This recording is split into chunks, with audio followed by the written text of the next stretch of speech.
Hello, this is Victor with QManager here. In this tutorial, we will learn how to create building sites profiles, enter subsite and unit information, define the applicable construction contracts and corresponding tasks. To make the best of this lesson, it is necessary that your application is already set up and that you have at least several contacts in different roles entered in your QManager database.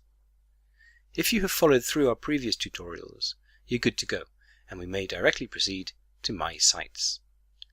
Let us get started. This section is quite similar to the Contacts directory. On the left-hand side, the list of your sites will appear. You will be able to sort and search through it using the filters above. On the right-hand side, the details and controls for the selected site will be displayed.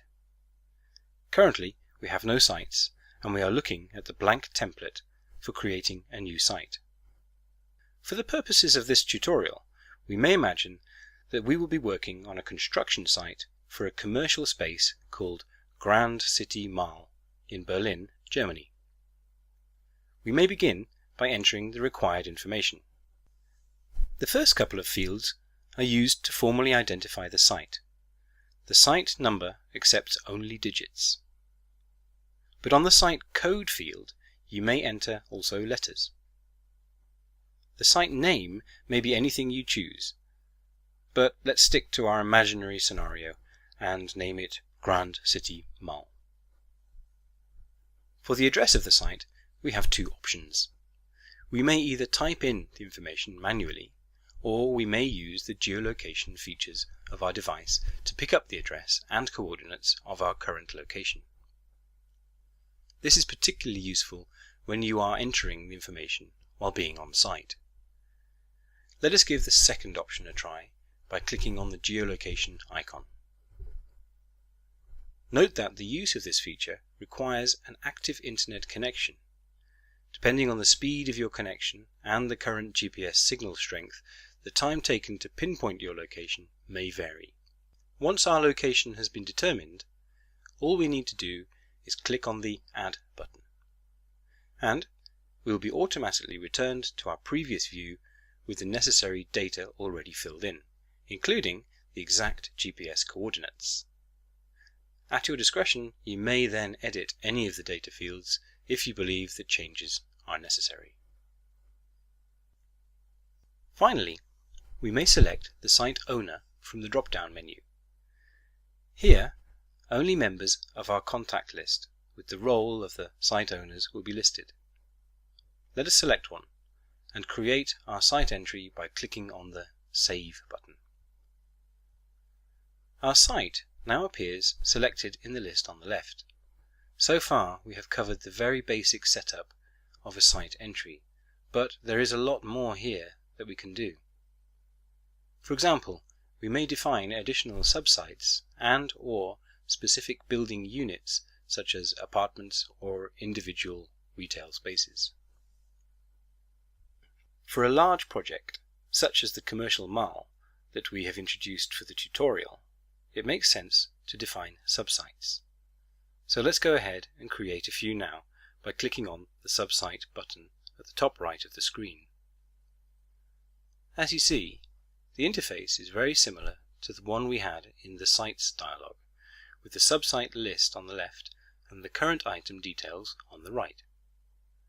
One important difference is that this time, in the top left corner, we see the current site that we are working on, in this case, the Grand City Mall.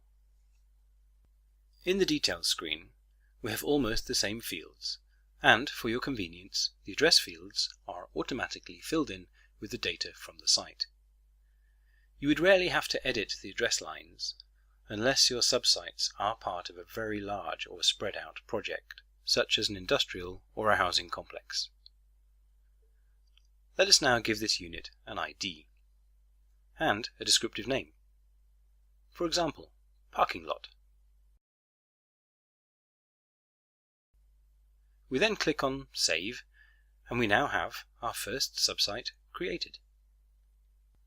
By pressing the plus sign at the top left, we get a new blank template, to create another subsite. To save time, I will now fast forward the video to right after I'm done adding an administration and a commercial space subsites. Alright, we are now finished adding subsites and we may go back to our site overview screen. Next, we will briefly look at the specifics of creating units. The process is very similar to creating sites and subsites, but with a few minor differences. We now see the familiar layout with a blank template for creating a unit. The address lines are again already filled in, but there is a bit more information here that we need to provide. If this building unit belongs to one of the subsites that we created, we may assign it to the subsite from the drop-down menu. In this case, let us assign it to the commercial spaces. Next, we need to specify on which floor the unit is located, and finally, give it a name. Optionally, we may also specify the date on which this unit was signed into operation, and we can pick the unit's owner and/or tenant. For the purposes of this tutorial, we will just choose a tenant from our contact list. We then click Save, and we have our first unit created.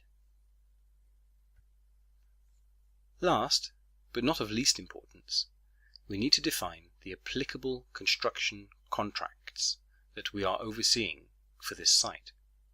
We can do this by clicking on the Contract icon in the upper right corner.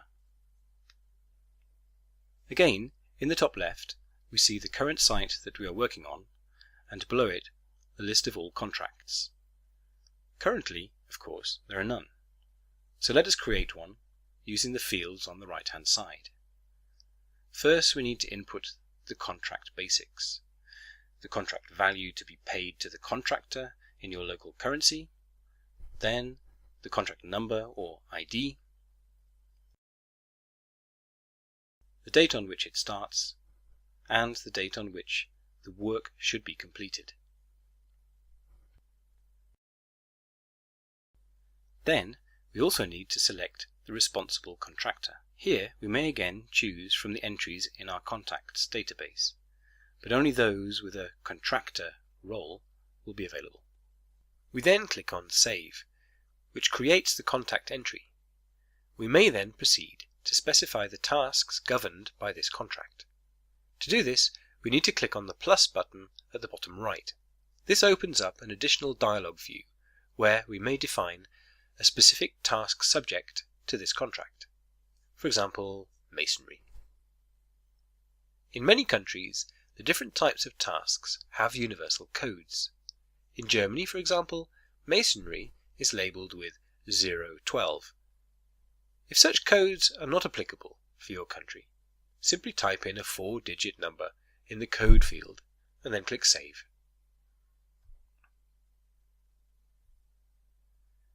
If we want to add yet another task, we will see that the task that we had already entered is now available from the drop-down menu. The task descriptions and their codes will be available also for any other contract within the application, making them faster and easier to work with. Our site now has everything it needs. We have defined subsites, individual units, and of course the relevant contracts and the companies responsible for them. We are now all set to make site inspections and document deficiencies. We will learn how to do this step by step in our next tutorial. As always, thanks for watching and have a superb day.